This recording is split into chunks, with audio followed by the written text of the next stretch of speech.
The story begins in the dazzling world of California.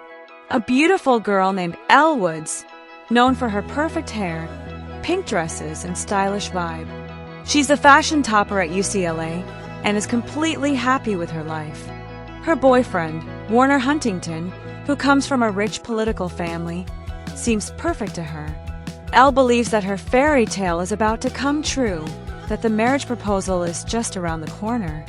But a twist comes into the story when Warner takes her out on a date, and instead of proposing, he breaks up with her. The reason? "You're not serious enough, Elle."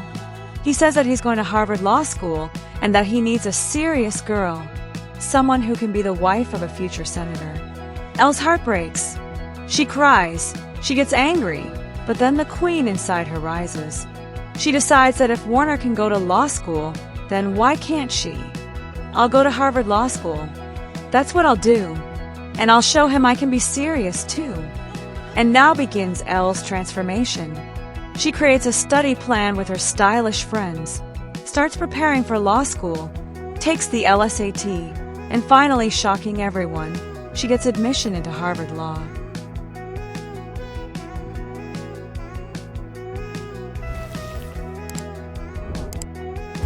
Now, the atmosphere at Harvard Law School is something else entirely. The students are serious, sharp, and a bit arrogant.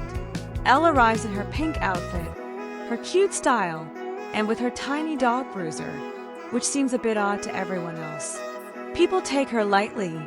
She's seen as a blonde Barbie, but Elle doesn't give up. Then she runs into Warner again, who is now with someone else, Vivian. Yes, the same serious type of girl for whom Warner had left Elle. And now both of them are in the same class. At first, Elle feels completely out of place. No one notices her in class. The professors humiliate her, and Vivian constantly tries to belittle her at every chance. But then a twist arrives. Elle gets an opportunity. Professor Callahan, a prominent lawyer, selects a few students for his legal firm. And Elle, through her hard work and smartness, becomes one of the selected students. There, for the first time, she gets a chance to work on a real legal case. This case is about Brooke Taylor, a fitness trainer who is accused of murdering her wealthy husband. Brooke happens to be an old sorority sister of Elle's and trusts only Elle. In Brooke's case, Elle catches a detail that no one else notices, that Brooke didn't commit the murder, and that she has an alibi connected to a gym appointment that she doesn't want to reveal because it involved Botox clients. Elle respects Brooke's wishes and tries to find another way forward. But the story doesn't stop there. Professor Callahan, who was supposed to be helping Elle, suddenly behaves inappropriately with her. He judges her based on her looks and disrespects her. Elle is shattered. She begins to think maybe Warner was right, that she might never be taken seriously.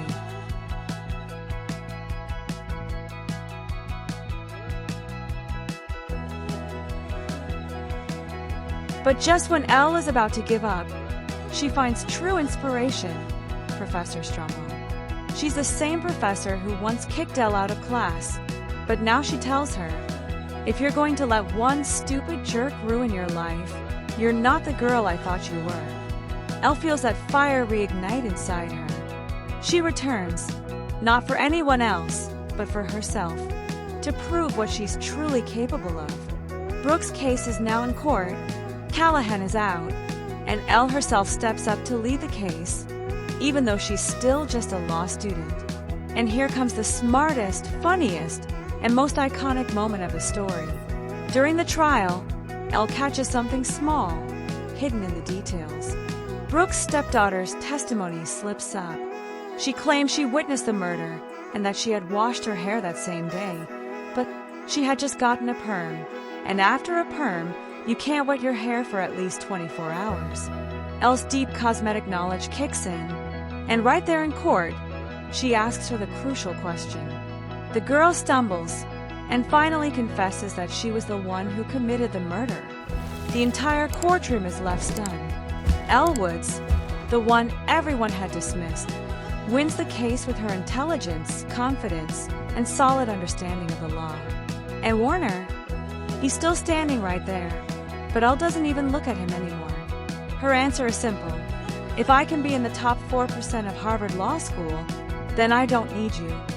The story ends at Elle's graduation ceremony, where she gives a speech, not just for law school, but for every girl who was ever underestimated. Trust yourself. You must always have faith in people, and most importantly, you must always have faith in yourself.